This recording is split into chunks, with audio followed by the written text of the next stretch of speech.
ఆచి chicken masala. High speed high risk. Hyderabad ORR పైన ఆపే ప్రతి వాహనం ప్రమాదాన్ని ఆహ్వానిస్తుందా? ఎలా ఆపాలి, ఎలా ఆపుతున్నారు?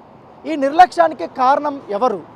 పర్యవేక్షణ లోపమా, అధికారులు పట్టించుకోకపోవడమా? ముఖ్యంగా హైదరాబాద్ ఓఆర్ఆర్ పైన ఇన్ని ప్రమాదాలకు కారణాలేంటి? ఎక్కడెక్కడ ప్రమాదాలు జరుగుతున్నాయి? దేనివల్ల ప్రమాదాలు ఎక్కువగా జరుగుతున్నాయి? ఒక్కసారి ఈ గ్రౌండ్ రిపోర్ట్లో చూద్దాం.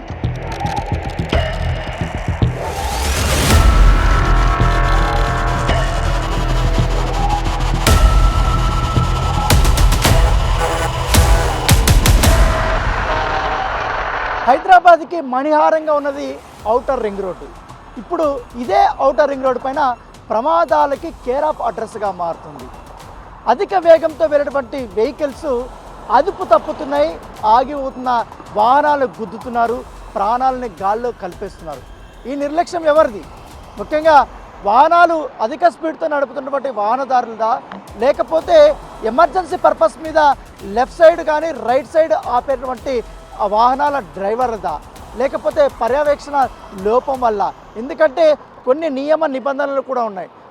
ఓఆర్ఆర్ మీద ఏ టైంలో ఎక్కడ ఆపాలి, ఎలాంటి వెహికల్ ఆపాలి, ఎంత సమయం ఆపాలి, అసలు కొన్ని చోట్ల మాత్రమే ఈ ఆపడానికి పర్మిషన్ ఉన్నప్పుడు ఎక్కడ పడితే అక్కడ ఇటు వాహనదారులు కానీ, ఇటు ట్రక్ డ్రైవర్లు కానీ, బస్సులు కానీ ఎందుకు ఆపేస్తున్నారు? దాంతోపాటు వీళ్ళు ఆపుతున్నప్పుడు పర్యవేక్షణ లోపం ఎక్కడి నుంచి వచ్చింది? ఎందుకంటే ఈ ఓఆర్ఆర్ మీద గంటకు 100 నుంచి 120 కిలోమీటర్ వరకు ప్రతి వాహనం అంత స్పీడ్లో వెళ్తుంది. సో ఎగ్జాక్ట్గా ఇప్పుడు నేనటువంటి ఈ ఓఆర్ఆర్ పైన దాదాపు రోజుకి కొన్ని వేల వాహనాలు నిరంతరం ప్రయాణిస్తూనే ఉంటాయి. సో ఇప్పుడు ఎగ్జాక్ట్గా ఎక్కడెక్కడ ప్రాణాలు జరుగుతాయనేది కూడా మనం చూద్దాం. ఎందుకంటే ఇప్పుడు ఎగ్జాక్ట్గా నేను గచ్చిబౌలి నుంచి వెళ్తున్నట్టు ఓఆర్ఆర్ పైన ఉన్నాను. ఇక్కడి నుంచి కొన్ని స్పాట్స్ నేను చూపెడతాను, ఎక్కడెక్కడ ప్రమాదానికి గల కారణాలు ఉంటాయి, ఎవరెవరు నిర్లక్ష్యంగా వాహనాలు ఆపారు, ఎందుకు అట్లా ఆపుతున్నారు అనేది కూడా ఒకసారి నేను యొక్క ఈ గ్రౌండ్ రిపోర్ట్లో చూపెడతాను. ఒకసారి మనం వెళ్దాం రండి.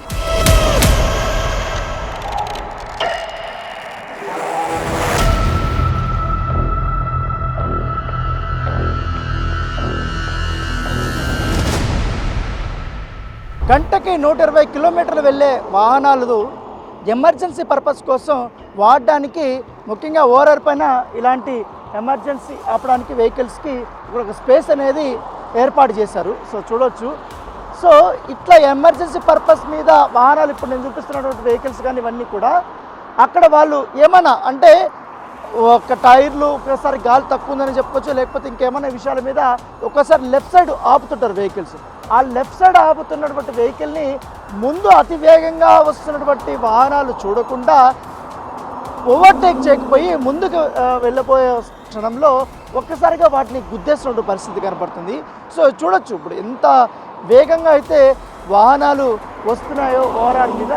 సో ఇప్పుడు ఇలా వాహనాలు ఆపేటువంటి ప్లేసుల్లో, ఈ ఎమర్జెన్సీ ప్లేసుల్లో వాళ్ళు ఇండికేటర్స్ అనేది వేసుకోవాలి. 4 వైపులా అంటే 4 ఇండికేటర్స్ ఉంటాయి. కాబట్టి ఈ 4 ఇండికేటర్స్ వేసుకుంటే వెనకరించేటువంటి వాహనదారులకి వీళ్ళు ఆగపోతున్నారు, వీళ్ళు ఆగి ఉన్నారు సో అనే ఉద్దేశంతో అతను రైట్ సైడ్ వెళ్ళడానికి ప్రయత్నిస్తారు. సో ఇప్పుడు అలా సైనింగ్ వేయకపోవడం కూడా కొంతమంది వాహనదారులు కూడా ఇలాంటి ప్రమాదాలకి కారణమవుతున్నారు. సో చూడొచ్చు ఎంత భారీ స్థాయిలో.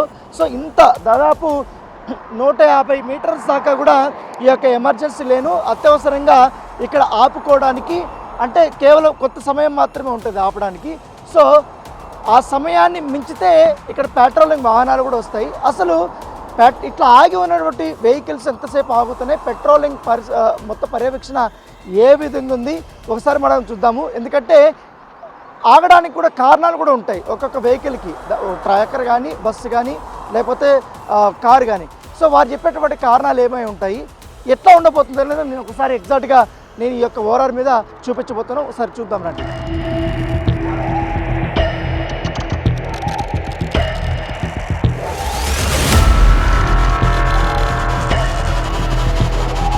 ఇప్పుడు నేను ఓఆర్ఆర్ మీద ఉన్నాను కాబట్టి ఇందాక ముందే చెప్పాను, నేను ఎమర్జెన్సీ లైన్ మీద ఎవరెవరు వాహనాలు ఆపి ఉంటారండి. ఇప్పుడు చూడుతున్నా వెనకాల ఒక పెద్ద లారీ ఉంది.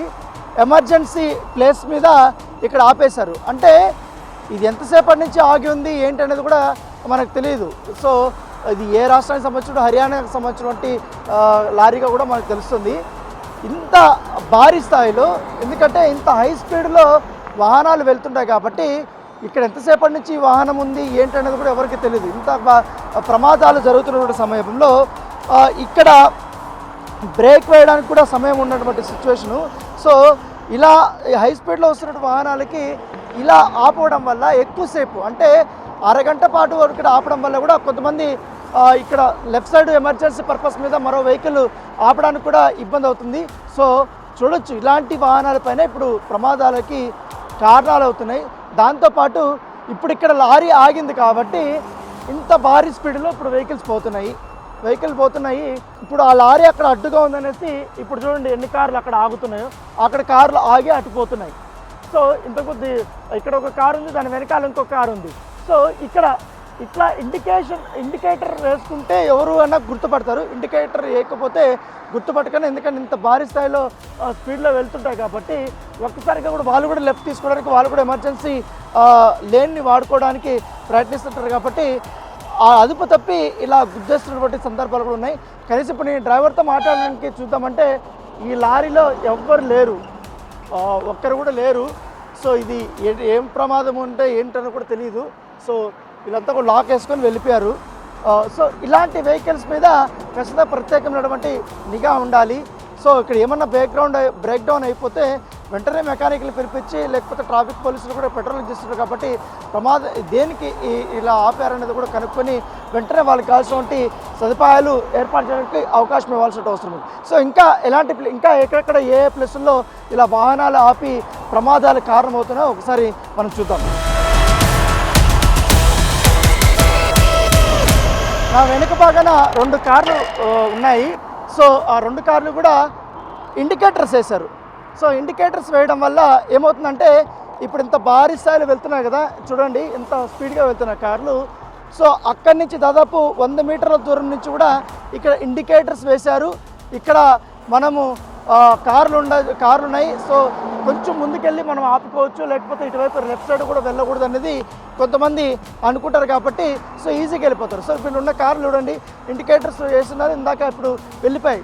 సో ఇలాంటి ప్లేస్లో, అంటే ఎమర్జెన్సీ లేన్లో ఎక్కువగా పార్కింగ్ కోసం అంటే 1 మినిట్ 2 మినిట్స్ అయితే ఓకే, కానీ 10 నిమిషాలు 15 నిమిషాల వరకు కూడా ఎక్కువగా ఇక్కడ ఆపుతుంటారు. సో అది ఖచ్చితంగా వాహనదారుల యొక్క నిర్లక్ష్యమే అని చెప్పుకోవచ్చు. ఎందుకంటే అంత గంటకి 120 కిలోమీటర్ల నుంచి వచ్చే వెహికల్ ఒక్కసారి ముందు పోవడానికి కానీ, ఓవర్టేక్ కానీ చేయడానికి కానీ వెళ్తున్నప్పుడు, లేకపోతే ఏ వాహనమైనా కొంచెం స్పీడ్ స్లో అయిపోయింది అనుకోండి, వెనక నుంచి వచ్చిన వాడు చాలా స్పీడ్గా వస్తాడు, వాడు వచ్చి వీడిని గుద్దేసే లోపల వాడు ఏం చేస్తాడంటే లెఫ్ట్ సైడ్ ఈజీగా తిరిగేస్తాడు. సో ఈ నేపథ్యంలో అలాంటి ప్రమాదాలకి కారణమవుతున్నాయి. సో వీటి మీద ప్రత్యేకమైనటువంటి నిఘా పెట్టాల్సిన అవసరం ఉంది. ఒక్కొక్కరు ఒక్కొక్కలాగా, అంటే కొన్ని సిచ్యువేషన్ తగ్గట్టుగా వాళ్ళు ఇక్కడ ఆపుతుంటారు. సో ఇప్పుడు వెహికల్ ఇందాక ఉండింది, సో ఇప్పుడు వెళ్ళిపోయి ఇంకా ఎక్కడెక్కడ ఆపారు కూడా ఒకసారి మనం చూద్దాం.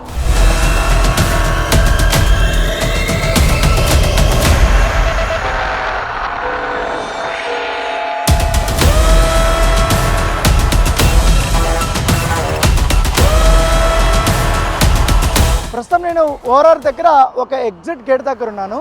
సో నా రైట్ సైడ్ చూడండి, రైట్ సైడ్ వెహికల్స్ స్ట్రైట్గా వెళ్ళడానికి వాటికి స్పీడ్ పరిమితి ఉంది. దాదాపు 120 కిలోమీటర్ల వేగంతో కూడా వెళ్ళొచ్చు. సో వాళ్ళు ఎంతైనా వెళ్ళొచ్చు, 100 అన్నా వెళ్ళొచ్చు, 110 వెళ్ళొచ్చు, 80 వెళ్ళొచ్చు, 90 వెళ్ళొచ్చు.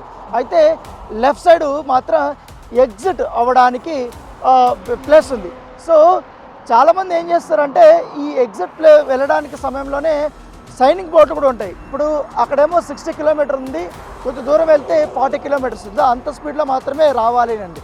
అయితే కొంతమంది ఏం చేస్తారంటే కొంతమంది ఇక్కడ మర్చిపోతారు, ఈ ఎగ్జిట్ గేటు ఇక్కడ ఉంది, సో మనం లెఫ్ట్ తీసుకోవాలని హై స్పీడ్లో ఉంటారు కాబట్టి ఇట్లా వేగంగా వచ్చేసి చాలాసార్లు వరకు ఇక్కడ చూడొచ్చు, ఇక్కడి నుంచి అక్కడ వరకు ట్రాఫిక్ పోలీసులు కానీ ఓఆర్ఆర్ కానీ ఇవంతా ఏర్పాటు చేశారు అంతా కూడా. ఎందుకంటే వీటి గుద్దకుండా అటువైపు ఎగ్జిట్, ఇటువైపు స్ట్రైట్గా వెళ్ళడానికి. కానీ కొంతమంది అధిక వేగంతో వచ్చి వీటిని కూడా గుద్దేసినటువంటి సిచ్యువేషన్. ఒకరైతే ఏకంగా ఇక్కడికి వచ్చినాక గుర్తు వచ్చినట్టుంది. సో ఏకంగా వీటిని ఇట్లా గుద్దుకొని వెళ్ళిపోయినటువంటి సందర్భంగా ఉంటుంది. సో ఎగ్జిట్కి నార్మల్ రూట్కి తేడా తెలియకుండా చూడండి ఎంత వేగంగా వెళ్తున్న వెహికల్స్. ఆల్రెడీ 40 కిలోమీటర్స్ అనేసి అక్కడ స్పీడ్ లిమిట్ పెట్టినా కూడా కొంతమంది అజాగ్రత్తతో తొందరగా వెళ్ళాలనే ఉద్దేశంతో ఈ స్పీడ్లో వెళ్ళిపోతున్నారు ఎగ్జిట్ దగ్గర. సో ఒక్కోసారి కంట్రోల్ అవ్వదు. సో అట్లా కూడా యాక్సిడెంట్లు అవుతున్నటువంటి పరిస్థితి. ఈ స్పీడ్ లిమిట్ని వాళ్ళు పాటిస్తున్నారు. కొంతమంది అజాగ్రత్త వల్లనో లేకపోతే ఓవర్ స్పీడ్ వల్లనో లేకపోతే తాగి డ్రైవ్ చేయడం వల్లనో ఏదో రకంగా ఈ ప్రమాదాలకి వారు కారణమవుతారు. సో ఈ ఎగ్జిట్స్ దగ్గర చాలా జాగ్రత్తగా అయితే వాహనదారులు రావాలి. ఎందుకంటే దాదాపు మనము ఎక్కడ లెఫ్ట్ తీసుకోవాలి ఎక్కడ రైట్ తీసుకోవాలంటే కూడా ఇండికేటర్స్ అనేది మస్ట్గా అట్లీస్ట్ 100 మీటర్ల దూరంలో అనేది కూడా మీరు ఇండికేటర్స్ వేసుకోవాలి. ఎందుకంటే అప్పుడు వెనకాల ఉన్నటువంటి వాహనదారులు కూడా మీరు వెళ్తున్నటువంటి స్పీడ్ని వారు వెనకాల ఉన్నటువంటి వరకు కూడా అంతగా వేసుకుంటారు. ఒకవేళ వాళ్ళు స్పీడ్ వచ్చినా కూడా వాళ్ళు కొంచెం స్లో అవ్వడానికి కూడా వాళ్ళకి అవకాశం ఉంటుంది. ఆ డిస్టెన్స్ అనేది కనపడుతుంది. సో ఒకసారి ఆ డిస్టెన్స్ లేకపోతే వాళ్ళు మిమ్మల్ని గుద్దేసే ప్రమాదం ఉంది, లేకపోతే మిమ్మల్ని గుద్దేస్తామనే ఉద్దేశంతో వాళ్ళు లెఫ్ట్ సైడ్ కానీ రైట్ సైడ్ కానీ తప్పించుకోవడానికి ప్రయత్నించినప్పుడు ప్రమాదాలు జరుగుతున్నాయి. సో ఎగ్జిట్ గేట్ దగ్గర ఇలాంటి ప్లేసుల దగ్గర వాహనదారులు చాలా జాగ్రత్తగా ఉండాలి. ఇక్కడ అధికారులు కూడా సైనింగ్ బోర్డు ఏర్పాటు చేస్తారు. అదే స్పీడ్తో మీరు వెళ్ళాల్సిన అవసరం ఉంటుంది.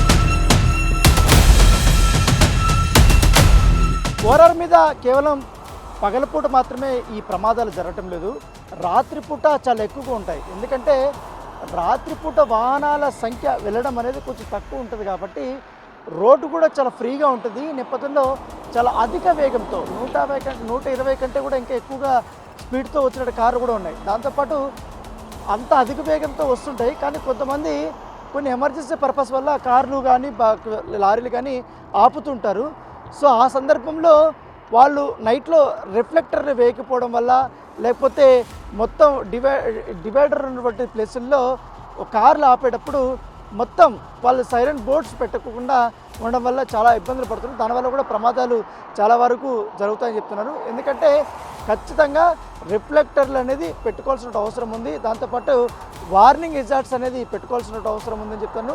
వార్నింగ్ ట్రయాంగిల్స్ అనేది రెగ్యులర్గా కొన్నిటికి ఉంటాయి కాబట్టి ట్రక్కుల దగ్గర కానీ వీటి దగ్గర కానీ కనీసం 50 మీటర్ల దూరంలో పెడితే ఎదుటివాడు వచ్చేటప్పుడు వాడికి అక్కడ ఏదో జరుగుతుందో ఇక్కడ ఆపాడు వెహికల్ అనేది ఉద్దేశంతో వాడు కొంచెం సైడ్కి వెళ్ళడానికి ప్రయత్నిస్తాడు. లేకపోతే ఇవేం పెట్టకుండా నైట్లో కొంతమంది అయితే ఏకంగా ఈ ఇండికేటర్స్ కూడా వేయకుండా ఉంటారు. సో ఇండికేటర్స్ వేయకపోతే ఎదుటి వాళ్ళకి కనపడదు కాబట్టి అంత నిర్లక్ష్యంగా కూడా ఉండకూడదు అన్నటువంటి పరిస్థితి. ఎందుకంటే ఎవరైనా కూడా తొందరగా వెళ్ళాలనే ఉద్దేశం ఉంటుంది. ఒక్కోసారి ఎమర్జెన్సీ పర్పస్ కోసమో లేకపోతే ఇంకేదైనా పర్పస్ కోసమో ఇక్కడ ఆపుతున్నప్పుడు ఖచ్చితంగా మీరందరూ కూడా ఇటు రిఫ్లెక్టర్స్ వేసుకోండి నైట్లో, దాంతోపాటు ఇండికేటర్స్ వేసుకోండి.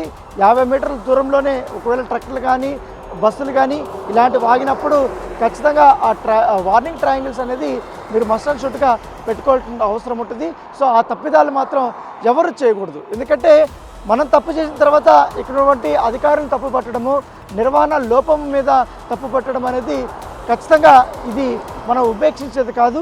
సో ఖచ్చితంగా సివిక్ సెన్స్ అనేది మస్ట్ అండ్ షుడ్గా ఉండాలి. రాత్రిపూట్లో డ్రైవింగ్ చేసే వాళ్ళు మాత్రం చాలా జాగ్రత్తగా ఉండాలి. ఎందుకంటే రాత్రిపూట్లో డ్రైవింగ్ చేసే వాళ్ళకి ఆల్రెడీ ఓవరాల్ మొత్తం కూడా మనకు లైట్లు ఉంటాయి, దాంతోపాటు సీసీ కెమెరాలు ఉంటాయి, ఈ స్పీడ్ మీటర్స్ ఉంటాయి, ఎంత స్పీడ్లో వెళ్ళాలి ఏంటి అనేది కూడా, దాంతోపాటు సైనింగ్ బోర్డులు కూడా ఏర్పాటు చేశారు. సో ఒకవేళ ఏమన్నా వర్క్స్ జరుగుతుంటే ఓవరాల్ పైన ఈ డైవర్షన్ హెడ్ అనేది కూడా బోర్డ్స్ కూడా పెడుతుంటారు.